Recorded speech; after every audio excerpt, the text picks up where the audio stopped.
ಬೇತಮಂಗಲದ Newton ಗೇಟ್ಗೆ ಹೊಸ ಕಳೆ, ಹೊಸ ಗುರುತು. ಭಕ್ತರ ಜಯಘೋಷ, ಮಂತ್ರಘೋಷ ಹಾಗೂ ಧಾರ್ಮಿಕ ಸಂಭ್ರಮದ ನಡುವೆ ಶ್ರೀ ಅಭಯ ಆಂಜನೇಯ ಸ್ವಾಮಿ ದೇವಾಲಯದ ಪ್ರಾಣ ಪ್ರತಿಷ್ಠಾಪನಾ ಮಹೋತ್ಸವ ಅದ್ದೂರಿಯಾಗಿ ನೆರವೇರಿದೆ. ಬೇತಮಂಗಲ ಕೆಜಿಎಫ್ ಮುಖ್ಯ ರಸ್ತೆಯ ನ್ಯೂಟನ್ ಗೇಟ್ನಲ್ಲಿ ನಿರ್ಮಾಣಗೊಂಡಿರುವ ನೂತನ ದೇವಾಲಯದಲ್ಲಿ 2 ದಿನಗಳ ಕಾಲ ನಡೆದ ಧಾರ್ಮಿಕ ಕಾರ್ಯಕ್ರಮಗಳು ಸಾವಿರಾರು ಭಕ್ತರ ಸಮ್ಮುಖದಲ್ಲಿ ಭಕ್ತಿಭಾವದಿಂದ ಜರುಗಿದವು.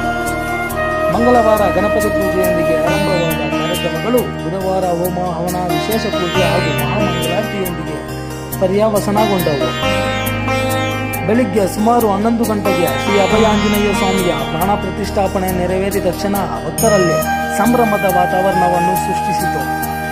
ಇದೇ ವೇಳೆ ದೇವಾಲಯಕ್ಕೆ ಆಗಮಿಸಿದ ಸಾವಿರಾರು ಭಕ್ತರಿಗೆ ಅನ್ನ ಸಂತರ್ಪಣೆ ಏರ್ಪಡಿಸಲಾಗಿದ್ದು, ಭಕ್ತರು ಪ್ರಸಾದ ಸ್ವೀಕರಿಸಿ ಸ್ವಾಮಿಯ ಆಶೀರ್ವಾದ ಪಡೆದರು. ದೇವಾಲಯದ ಹಾಗೂ ಸುತ್ತಮುತ್ತಲಿನ ಪ್ರದೇಶವನ್ನು ವಿದ್ಯುತ್ ದೀಪಗಳು ಹಾಗೂ ಹಸಿರು ತೋರಣಗಳಿಂದ ಅಲಂಕರಿಸಲಾಗಿದ್ದು, ಇಡೀ ನ್ಯೂಟನ್ ಗೇಟ್ ಹಬ್ಬದ ತಲೆಯೆದಿತ್ತು.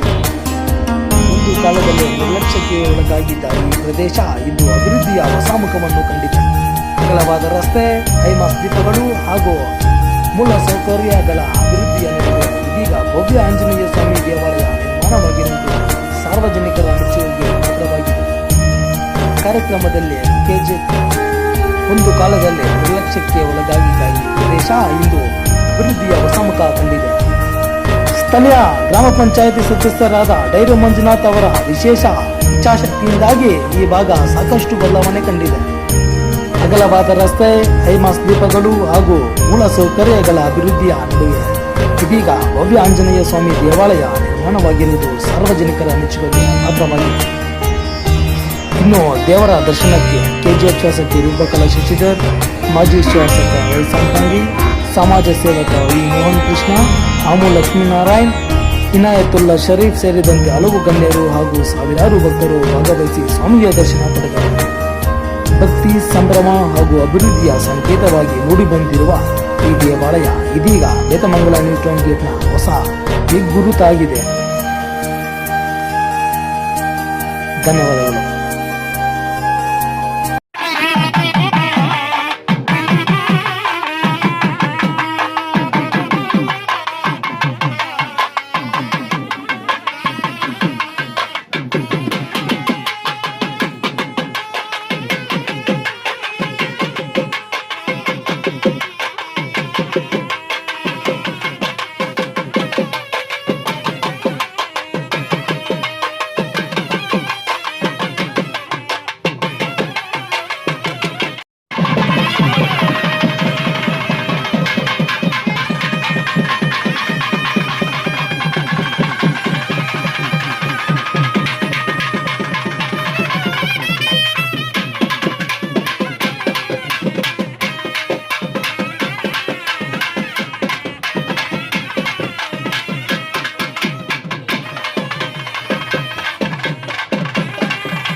ಹೋಗಲ್ಲ ಬಿಡಿ.